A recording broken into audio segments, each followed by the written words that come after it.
전세가 받쳐주니 집값 폭락은 없다. 주담대가 줄었다. 5.8조에서 5.6조에서 4.7조까지. 근데 그 주담대에는 주택담보대출과 전세자금대출이 동시에 포함된 수치이다. 그런데 주담대가 전체의 60%인데 전세대출이 전체의 50%다 라는 것은 그 대출 중 대부분이 전세자금 대출이었다는 거죠.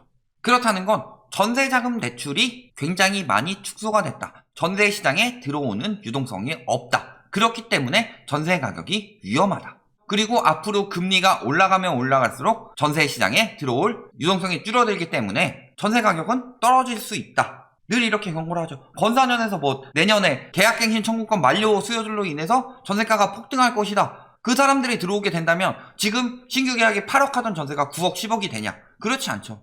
8억 하던 거면은 8억에 맞추는 건데 그때까지 8억은 유지할지가 문제인 거죠.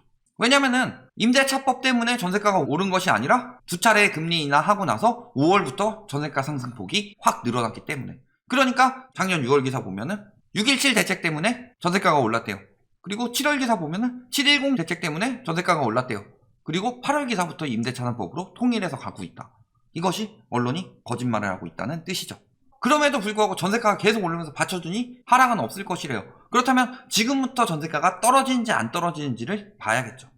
집값 하락 지표에도 대세 하락 전망이 없다. 이것은 뭐 때문이다? 불안정한 전세 시장과 전반적인 공급 부족. 자, 근데 전세 시장 이야기하는 건 굉장히 허접 같은 이야기거든요. 쉽게 얘기할게요. 전세 가격이 올라가는 경우는 크게 세 가지가 있다. 첫 번째, 금리 인하.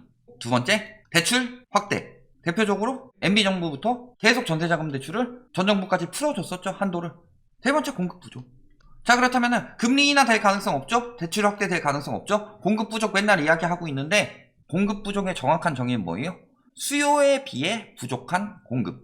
그렇다면은 수요가 많아지면 공급이 많아도 공급 부족일 수가 있고 수요가 적어지면 공급이 적어도 공급 부족이 아닐 수가 있죠. 그런데 지금 전세 시장을 보면 어떠냐?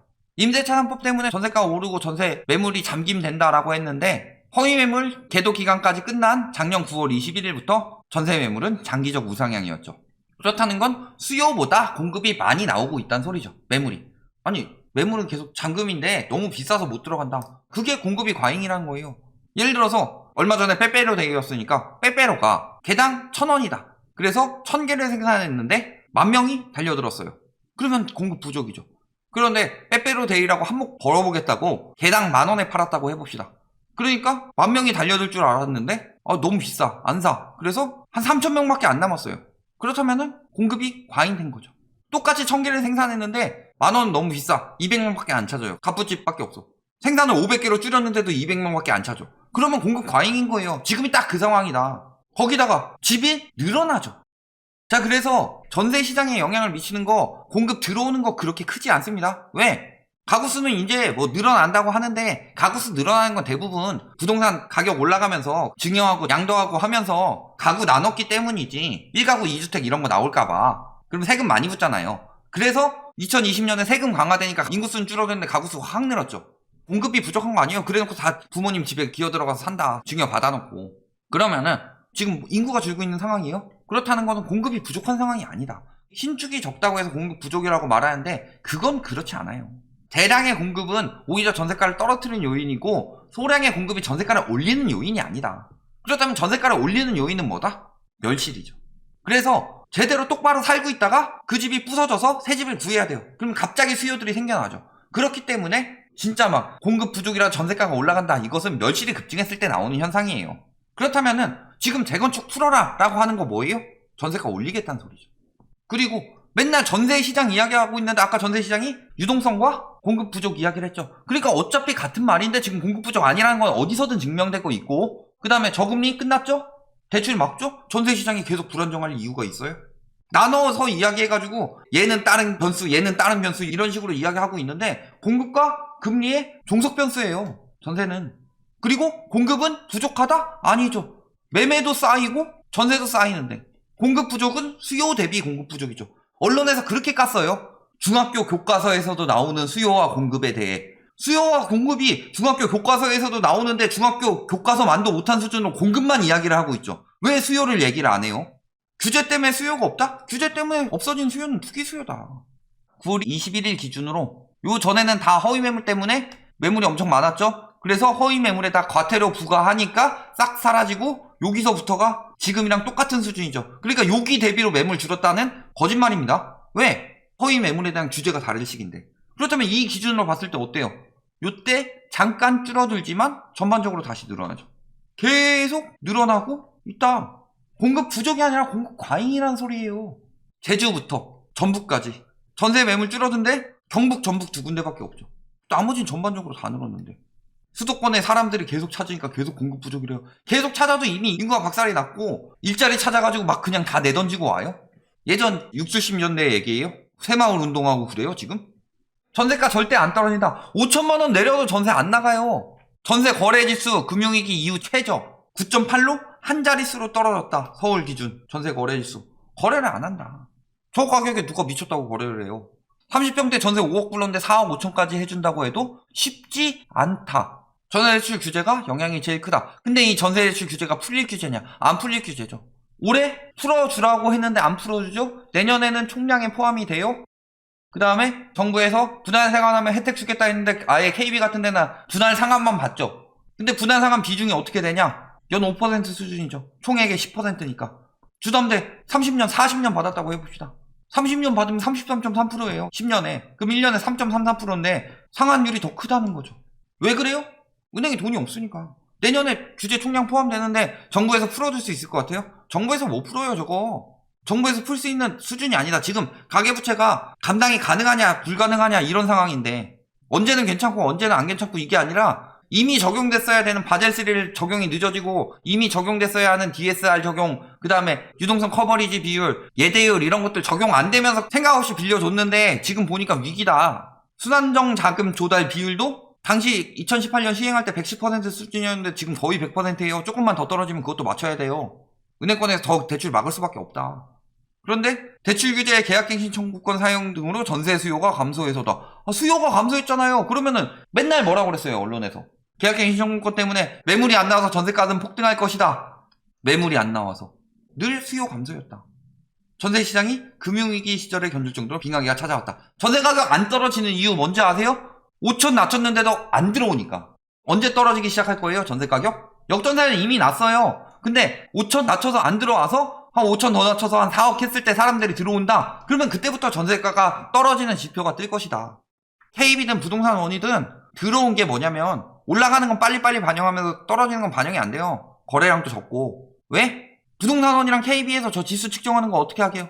중개사들 통해서. 중개사들이 떨구겠어요? 글로벌 금융위기 때 개박살이 났음에도 불구하고 지수는 조금밖에 안 떨어진 것 같아 보이니까 그거 가지고 맨날 호도하잖아요. 리먼 때 가격 회복할 때가 언제였는데.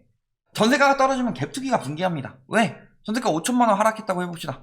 그러면은 5년 전세계약 만기할 때 4억 5천으로 반환을 해야 되는데 대부분의 갭투기 수요들은 요 5천을 남겨놓냐? 돈 더 모아서 딴 데 했겠죠. 그러면은 뭐 해야 돼요? 이자 지급해야 돼요. 근데 문제는 한 채라면 괜찮은데 둘, 셋, 넷, 다섯 채가 된다고 해봅시다. 이자 3.5%. 이거 역전세에서 역월세라고 나오는 게 뭐냐? 세입자분들 잘 알아두셔야 됩니다. 전세 가격이 떨어졌어요. 근데 전세 보증금을 못 돌려준다. 돈이 없으니까 어쩔 수 없다. 라고 하면 그냥 넘어가면 안 되고 상응하는 월세를 받을 수가 있습니다. 그러면은 돈 빌려서 이자를 지급하든가 아니면은 월세로 지급해야 되죠. 그러면 이 돈이 나가는데 한두 개냐? 요거 곱하기 5만 해도 얼마예요? 70만 원 돈이에요. 월 70만 원. 전세가 떨어져서 나는 여기 역으로 월세 받지 말고 난 나갈 거야. 돌려줘야 돼요. 요즘에 보증이 잘 돼 있어서 빌라 같으면 모를까. 아파트 같은 경우는 전세 보증 보험도 있고 보증보험 가입을 안 했더라도 전세 자금 대출이 질권 설정이나 채권 양도로 대부분 집주인한테 가는 경우가 많다. 나가겠다면 돌려줘야 돼요. 물론 뭐 당장 안 돌려줘도 되긴 하지만 많이 피곤해지겠죠. 매매가 떨어진 건 그냥 버티면 되는데 전세가는 그렇지가 않다. 전세 만기 때마다 위기가 계속 찾아온다. 그래서 역전세가 나기 시작하면은 그게 진짜 위험하다. 그래서 리먼 때 집값 떨어지는데 역전세 안 나게 하려고 전세자금 대출 풀어가지고 전세로 방어한 거예요. 그래서 거품 다 안 빠졌죠. 거기다가 1주택자도 종부세 패닉 이야기하고 있는데 패닉이에요 이게? 자, 이게 패닉일까요? 이게 패닉일까요? 누가 봐도 이게 패닉이죠. 이것 때문에 패닉 나겠어요? 다 이쪽에서 패닉 나는 거다. 가뜩이나 역전세 나게 생겼는데 세금도 엄청 많이 나와요. 언제부터 부과돼요? 12월 1일부터. 근데 대출 받아서 세금 내려고 보니까 대출도 안 나오네. 전세가를 올리자니 전세가 지금 저 모양이에요. 옆에 5천만 원 낮춘 집 있는데 거기서 미쳤다고 전세가 올려봐요. 이사 가지. 당장 내놔. 그러면 준비해야 될 돈이 더 커진다. 위기가 눈앞에 다가왔죠. 작년에 전세가 저금리 때 엄청 뛰어가지고 그게 유례없는 저금리였죠. 그것 때문에 올라간 전세 가격은 금방 다시 떨어질 수밖에 없다. 분할 상환하면은 월세가 91만 원이고 집주인한테 월세 살면 67만 원이래요. 물론 91만 원 이거는 41만 7천 원 원금이기 때문에 이자로 나가는 거는 49만 3천 원이네요. 그래서 집주인한테 내는 월세보단 적다. 그렇지만 저렇게 된다면은 전세 시장에 들어올 수요가 얼마나 되겠느냐. 여태까지 전세 시장에 전세 가격이 올라간 이유 저금리 때문에. 저금리 때문에 왜 전세 가격이 올라가요? 기존에 살던 사람들은 대출받을 여력이 늘어나고 내가 월 100만 원밖에 못 갚았는데 금리가 떨어졌어요. 그래서 100만 원 갚던 거를 80만 원만 갚아도 되네? 그럼 그 20만 원의 여력만큼 더 빌릴 수가 있었던 거죠. 그런데 그게 안 된다. 그리고 또 한 가지는 뭐예요? 월세 사는데 금리가 떨어졌어요. 전세 사는 게 훨씬 싸네? 그래서 전세로 이동한 거다. 그런데 이런 상황이죠. 그러니까 원금 41만 7천 원에 이자가 49만 3천 원이기 때문에 실제 집주인한테 내는 월세는 적지만 당장 부담이 커지는 사람들은 어떻게 하겠어요? 내가 지금 당장 부담이 크다고 해서 전세 살아야 돼? 하면서 월세로 갈아탈 수 있는 거다.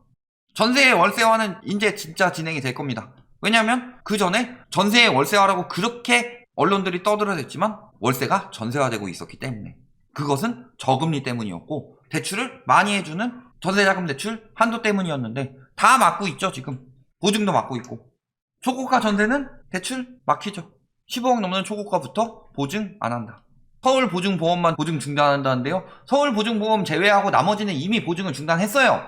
초고가에 대해서는 이미 보증 중단을 했고 그런 거 관련 없는 서울보증보험마저도 막겠다. 보증이 안 되는데 저기 전세 미쳤다고 들어가요? 위험한데. 결론 뭐예요? 전세의 월세화되면 세입자들이 죽는다. 일단 개소리 하고 있는데 실질적으로 전세의 월세화하면 가장 피해 입는 사람들은 갭투기꾼입니다. 왜? 그만큼의 보증금을 돌려줘야 되는데 그 돈이 없어요. 한 채 정도는 어떻게든 대출해서 마련해서 했는데 세 채, 네 채 그렇게 누적이 돼봐라. 무너진 건 순식간이에요. 바지 사장 이런 사람들 아작 날걸요. 그 다음에 금리 올라가고 대출 중단되니까 전세도 대출 유동성으로 올린 거죠. 전세 가격, 그 다음에 전세 거래 둘 다 박살 나고 있죠. 그리고 이미 호가는 떨어져도 안 나간다. 그런데 내년 임대차법 갱신 수요로 전세가 오른다고요? 내년 임대차법 갱신 수요가 효력을 발휘하는 건 9월부터입니다. 왜냐면 한 달 전에 통보를 해서 계약갱신 청구권을 쓰는 것이기 때문에 만약에 8월에 청구권 썼다고 생각하고 계약한 사람들은 다시 쓸 수 있어요. 왜? 한 달 전에 통보한 게 아니니까. 그럼 9월부터라고 하면은 그 9월까지 전세가가 떨어질까 안 떨어질까? 그때 돼서 폭등한다고요? 폭등하는 게 아니라 갱신 계약이랑 신규 계약의 갭만큼 다시 늘어나는데 만약에 신규 계약과 갱신 계약의 갭이 사라지게 된다면 폭등할 이유도 없다. 그리고 지금 그런 시장이 펼쳐지고 있다. 말도 안 되는 소리였을 뿐이다. 여기까지 말씀드리겠습니다.